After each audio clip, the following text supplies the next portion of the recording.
Welcome to the Kumar Dev education. हीरे का हार चंद्रधर शर्मा गुलेरी। एक आज सवेरे ही से गुलाबदेई काम में लगी हुई है। उसने अपने मिट्टी के घर के आंगन को गोबर से लीपा है। उस पर पीसे हुए चावल से मंडन मांडे हैं। घर की देहली पर उसी चावल के आटे से लीके खींची हैं और उन पर अक्षत और बिल्वपत्र रखे हैं।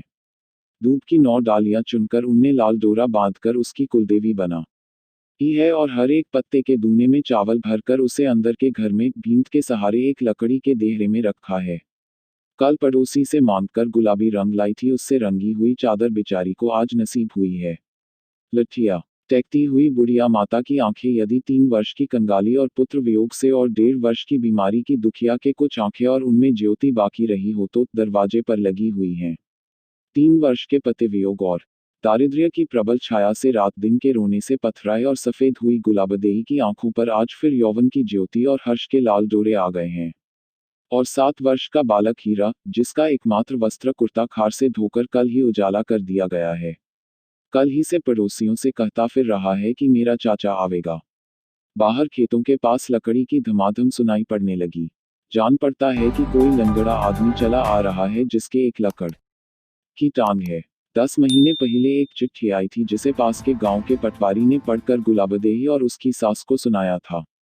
उसे लिखा था कि लहना सिंह की टांग चीन की लड़ाई में घायल हो गई है और हांगकांग के अस्पताल में उसकी टांग काट दी गई है। माता के वात्सल्यमय और पत्नी के प्रेम में हृदय पर इसका प्रभाव ऐसा पड़ा कि बेचारियों ने 4 दिन रोटी नहीं खाई थी। तो भी अपने ऊपर सत्य आपत्ति आती हुई और आई हुई जानकर भी हम लोग कैसे आंखें मीच लेते हैं और आशा की कच्ची जाली में अपने को छिपाकर कवच से ढका हुआ समझते हैं। वे कभी कभी आशा किया करती थी कि दोनों पैर सही सलामत लेकर लहना सिंह घर आ जाए तो कैसा। और माता अपन बीमारी से उठते ही पीपल के नीचे के नाग के यहाँ पंचपक्वान चढ़ाने गई थी कि नाग बाबा, मेरा बेटा दोनों पैरों चलता हुआ राजी खुशी मेरे पास आवे। उसी दिन लौटते हुए उसे एक सफेद नाग भी दिखा था जिससे उसे आशा ही थी कि मेरी प्रार्थना सुन ली गई। पहले पहले तो सुखदेई को ज्वर की बेचैनी में पति की टांग कभी दाहिनी और कभी बाईं, किसी दिन कमर के पास से और किसी दिन पिंडली के पास से और फिर कभी टखने के पास से कटी हुई दिखाई देती, परंतु फिर जब उसे साधारण स्वप्न आने लगे तो वह अपने पति को दोनों जांघों पर खड़ा देखने लगी। उसे यह न जान पड़ा कि मेरे स्वस्थ मस्तिष्क की स्वस्थ स्मृति को अपने पति का वही रूप याद है जो सदा देखा है, परंतु वह समझी कि किसी करामात से दोनों पैर चंगे हो गए हैं। तो किंतु अब उनकी अविचारित रमणीय कल्पनाओं के बादलों को मिटा देने वाला वह भयंकर सत्य लकड़ी का शब्द आने लगा जिसने उनके हृदय को हला दिया। लकड़ी की टांग की प्रत्येक खटखट मानो उनकी छाती पर हो रही थी और ज्यों ज्यों वह आहट पास आती जा रही थी त्यों त्यों उसी प्रेम पात्र के मिलने के लिए उन्हें अनिच्छा और डर मालूम होते जाते थे का जिसकी प्रतीक्षा में उसने 3 वर्ष कोए उड़ाते और पल पल गिनते काटे थे, प्रत्युत वे अपने हृदय के किसी अंदरी कोने में यह भी इच्छा करने लगी कि जितने पल विलंब से उससे मिले उतना ही अच्छा, और मन की भित्ति पर वे 2 जांघों वाले लहना सिंह की आदर्श मूर्ति को चित्रित करने लगी और उस अब फिर कभी न दिख सकने वाले दुर्लभ चित्र में इतनी लीन हो गई कि एक टांग वाला सच्चा जीता जागता लहना सिंह आंगन में आकर खड़ा होगा या और उसके इस हंसते हुए वाक्यों से उनकी वह व्यामोह निद्रा खुली की अम्मा, क्या अंबाले की छावनी से मैंने जो चिट्ठी लिखवाई थी वह नहीं पहुंची? माता ने झटपट दिया जगाया और सुखदेई मुंह पर घूंघट लेकर कलश लेकर अंदर के घर की दहनी द्वारसाक पर खड़ी हो गई। लहना सिंह ने भीतर जाकर देहरे के सामने सिर नवाया और अपनी पीठ पर की गठरी एक कोने में रख दी। उसने माता के पैर हाथों से छूकर हाथ सिर को लगाया और माता ने उसके सिर को अपनी छाती के पास लेकर उस मुख को आंसुओं की वर्षा से धो दिया जिस पर बाख्तरों की गोलियों की वर्षा के चिर कम से कम 3 जगह स्पष्ट दिख रहे थे। अब माता उसको देख सकी। चेहरे पर दाढ़ी बड़ी हुई थी और उसके बीच बीच में 3 घावों के खड्डे थे। बालकपन में जहां सूर्य, चंद्र, मंगल आदि ग्रहों की कुदृष्टि को बचाने वाला तांबे चांदी की पतड़ियों और मूंगे आदि का कठला था, वहां अब लाल फीते से 4 चांदी के गोल गोल तमगे लटक रहे थे। और जिन टांगों ने बालकपन में माता की रजाई को 50-50 दफा उखाड़ दिया उनमें से एक की जगह चमड़े के तसमों से बंधा हुआ डंडा था। धूप से स्याह पड़े हुए और मेहनत से कुम्हलाए हुए मुख पर और महीनों तक खटिया सेने की थकावट से पिलाई हुई आंखों पर भी एक प्रकार की, एक तरह के स्वावलंबन की ज्योति थी जो अपने पिता पितामह के घर और उनके पितामहों के गांव को फिर देखकर खिलने लगती थी। मात रुंधे हुए गले से न कुछ कह सकी और न कुछ पूछ सकी। चुपचाप उठकर कुछ सोच समझकर बाहर चली गई। गुलाबदेई, जिसके सारे अंग में बिजली की धाराएं दौड़ रही थीं और जिसके नेत्र पलकों को धकेल देते थे, इस बात की प्रत्याशा न कर सकी कि पति की खुली हुई बाहें उसे समेटकर प्राणनाथ के हृदय से लगा ले, किंतु उसके पहले ही उसका सिर, जो विषाद के अंत और नवसुख के आरंभ से चकरा गया था, पति की छाती पर गिर गया और हिंदुस्तान की स्त्रियों के एकमात्र हाव भाव अश्रु के द्वारा उनकी 3 वर्ष की कैद हुई मनोवेदना बहने लगी। वह रोती गई और रोती गई। क्या यह आश्चर्य की बात है? जहाँ की स्त्रियां पत्र लिखना पढ़ना नहीं जानती और शुद्ध भाषा में अपने भाव नहीं प्रकाश कर सकती, और जहाँ उन्हें पति से बात करने का समय भी चोरी से ही मिलता है, वहाँ नित्य अविनाशी प्रेम का प्रवाह क्यों नहीं अश्रुओं की धारा की भाषा में? गुलेरी जी इस कहानी को यहीं तक लिख पाए थे। आगे की कहानी कथाकार डॉक्टर सुशील कुमार फुल्लर ने पूरी की है।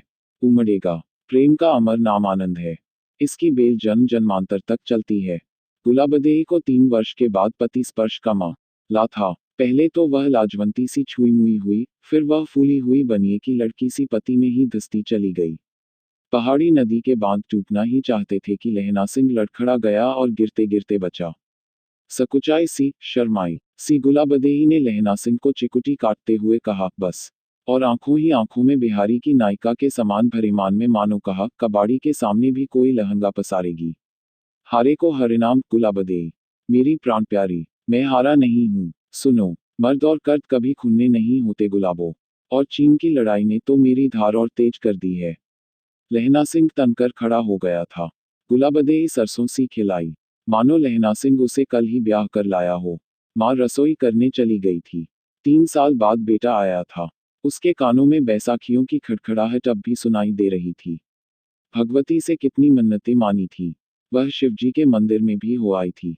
आखिर देवी देवता चाहे तो वह सही सलामत भी आ सकता था, परंतु अब तो वह साक्षात सामने था।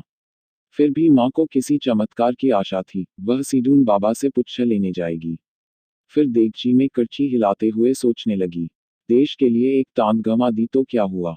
उसकी छाती फूल गई। बेटे ने माँ के दूध की लाज रखी थी। चाचा, तुम आ गए। हाँ बेटा, लहना सिंह ने उसे अंक में भरते हुए कहा। चाचा, इतने दिन कहाँ थे? बेटा, मैं लाम पर था। चीन से युद्ध हो रहा था ना।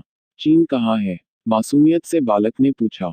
हिमालय के उस पार। मुझे भी ले चलोगे ना? अब मैं नहीं जाऊंगा। फौज से मेरी छुट्टी हो गई। कुछ सोचकर उसने फिर कहा, बेटा, तुम बड़े हो जाओगे तो फौज में भर्ती हो जाना। मैं भी चीनियों को मार गिराऊंगा। लेकिन चाचा, क्या मेरी भी टांग कट जाएगी? हद तेरी, ऐसा नहीं बोलते। टांग कटे दुश्मनों की। फिर हीरे ने में आम की गुठली से बनाई पीपनी निकाली और बजाने लगा। बरसात में आम की गुठलियां उगाती हैं तो बच्चे उस पौधों को उखाड़कर गुएली में से गिट्टिक निकालकर बजाने लगते हैं। बड़े बूढ़े खौफ दिखाते हैं कि गुठली लू में सांप के बच्चे होते हैं, परंतु इन बंदरों को कौन समझाए। आदमी के पूर्वज जो ठहरे। तुम मदरसे जाते हो?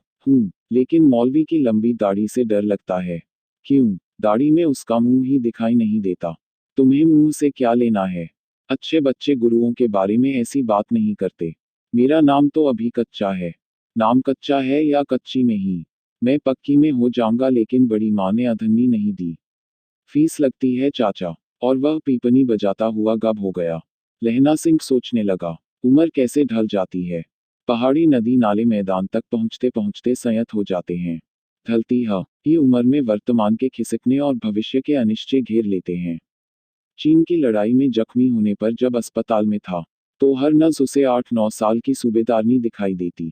सिस्टर नैन्सी से एक दिन उसने पूछा भी था, सिस्टर, क्या कभी तुम 8 साल की थी?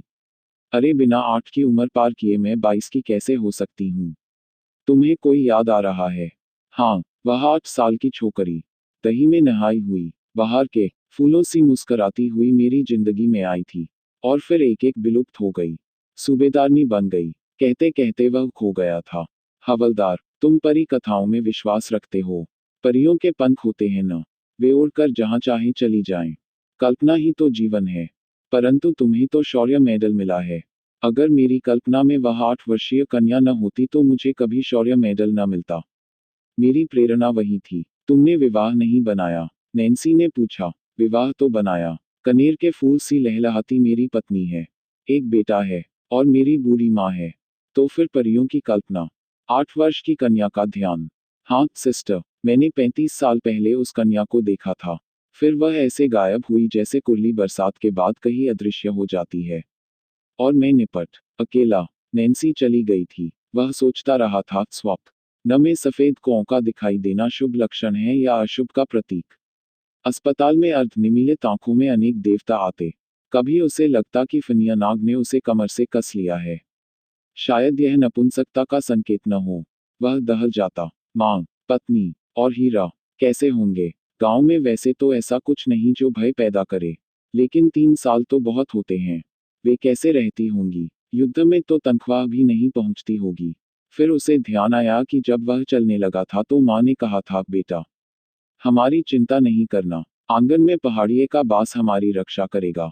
फिर उसे ध्यान आया, कई बार पहाड़िया नाराज हो जा ए तो घर को उल्टा पुलटा कर देता है। आप चावल की बोरी को रखें, वह अचानक खुल जाएगी और चावलों का ढेर लग जाएगा। कभी पहाड़िया पशुओं को खोल देगा। अरे नहीं, पहाड़िया तो देवता होता है जो घर परिवार की रक्षा करता है। वह आश्वस्त हो गया था। मुन्नुआ तू कुथी चला गया था। माँ, फौजी तो हुक्म का गुलाम होता है। फिर को ता जर्मन की लड़ाई से वापस आ गया था। उसका तो कोई अंग भंग भी नहीं हुआ था। और तू पता नहीं कहाँ कहाँ भटकता रहा। तिजो घरे दी भी याद नहीं आई। अम्मा, फिरकू तो फिरकी की भांति घूम गया होगा, लेकिन मैं तो वीर माँ का सपूत हूँ। उस पहाड़ी माँ का जो स्वयं बेटे को युद्धभूमि में तिलक लगाकर भेजती है। बहाना बनाकर लौटना राजपूत को शोभा नहीं देता। हाँ, सो तो तमगे से देख रही हूँ, लेकिन क्या अम्मा, तुम चुप क्यों हो गई?